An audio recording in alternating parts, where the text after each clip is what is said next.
What else, my friends? Sure. So whenever you improvise, either if it's with a band or by yourself, I feel like you never fall into a pattern, and you're always coming up with new ideas. How do you break away from like playing patterns? How do you break away from playing patterns as an improviser? It's a great question, and it's kind of a big one, right? Would you mind if I ask you a question? Yeah. So, presumably, you're asking because you have experienced that kind of that rub. In your experience, how do you break out of it? I'm genuinely curious. I'll just be trying to come up with something new, and I'll like, oh, that's kind of cool. Then I'll just kind of keep on playing that. Well, let me say this to you: if you run into this thing of having pattern, and then you just look for something else, and you find that's something cool, and you kind of live there for a while, that's a very sensible tactic. Like, just common sense-wise, yeah. If you're doing something that seems kind of rigid or predictable, stop it. Stop doing that. I know it seems like it can't be that easy, but often the guitar is so, I don't want to say it's visual, because that's not the word I mean, but it's so architectural. So if you see your hand doing this, go over here and do that, or go low down. It can be that simple. And a lot of my favorite players, I've noticed, they do that. They don't overthink it.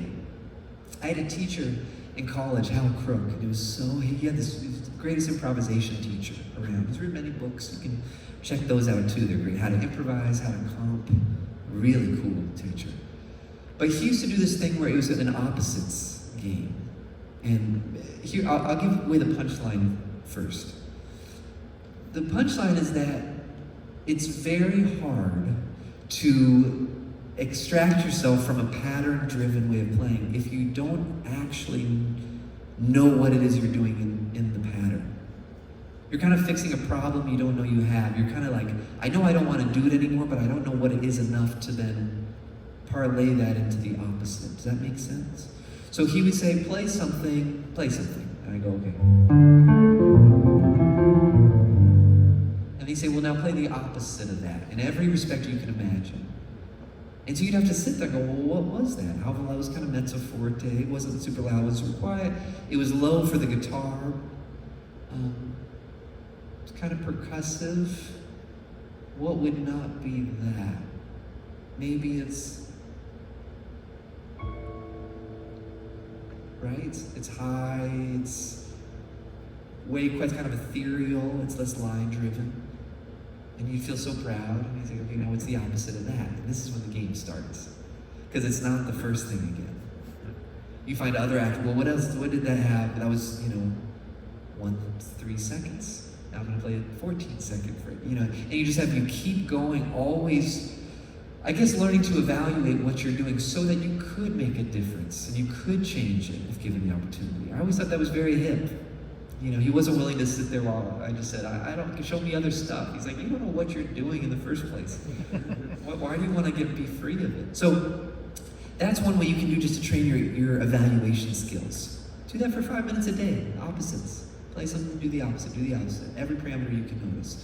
Now, the one thing that I think is also really important, and might seem a little funny, but when you catch yourself playing kind of predictable things, there's usually a good reason. I don't think anyone wakes up today and says, well, I love the guitar, I love practicing, and I think tonight when I play, I'm gonna play the same old stuff. No one wants to do that. But often there's a safety net involved. And often, that safety net is rhythmic. Patterns give us a sense of time feel. So if you go da ga da ga da ga da ga da ga da ga da, it's giving you da ga da ga da, it's giving you time. And sometimes I think for me, one of the best ways to get out of one of these predicaments you're talking about is to play more rubato. Play more freely so that a pattern can't form. Do you know what I'm saying?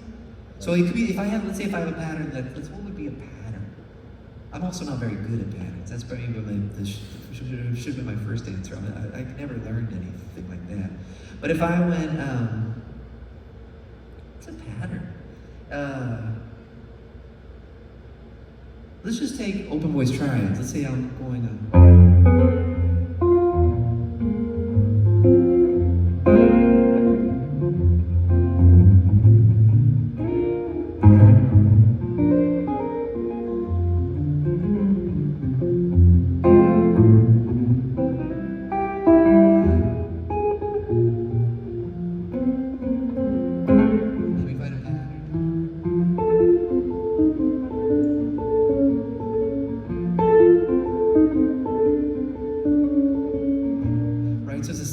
That's what we're going to call a pattern today. It's a weird pattern to call a pattern, but we'll do it anyway. Now, what I'm struck with is the rhythm. Ba-da-ba-ba-ba-da, ba-da-ba-da-da. So if I'm playing in the middle of it, I'm kind of, I don't want to be here anymore. You ever feel that way when you're playing? I don't want to be the one, you know, I don't like me in this situation right now. Maybe the first order of business would be acknowledge it and go, hooray, I caught wind of that alarm. And then just linger on the notes arrhythmically or more freely.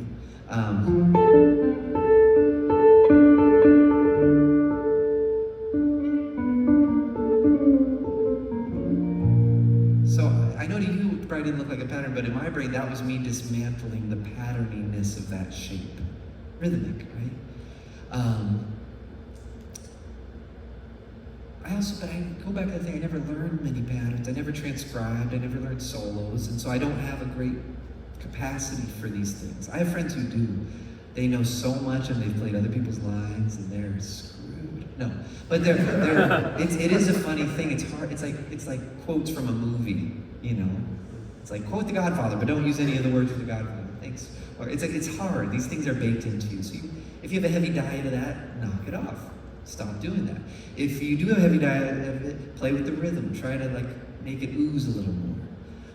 And then if you're really having trouble understanding what I'm talking about on any level, again, it's not functional, do the opposite thing for even a week. And I think it'll just remind you that you have agency. You're never stuck. And a little tweak can make a pattern something very different. Just a little tweak, you know. Does that resonate at all with you? Cool question. Really cool. What else, my friend?